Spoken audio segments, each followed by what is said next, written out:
L'Ajuntament de Reus ha resolt favorablement 161 de les prop de 280 sol·licituds per acollir-se a la reducció de l'impost de béns immobles, una subvenció a la qual es poden acollir els joves menors de 35 anys amb una vivenda en propietat. A total s'han retornat 9.700 euros que corresponen als tràmits presentats fins a novembre de 2008. Encara queden pendents de resoldre 79 expedients, dels que s'han sol·licitat fins al desembre passat. Les sol·licituds que s'han denegat han estat per superar la renda màxima que donava dret a l'ajut i que s'havia fixat en 10.854 euros anuals, que són uns 900 euros al mes.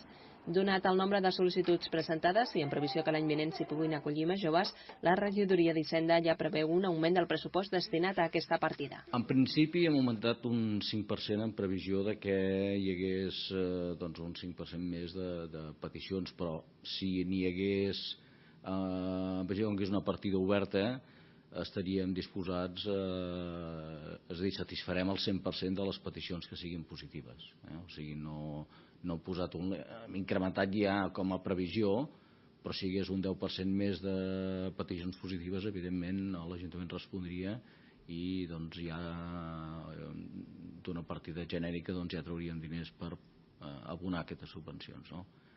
Per tant, totes les que estiguin dins de les condicions que posem seran abonades, per tant no hi ha límit.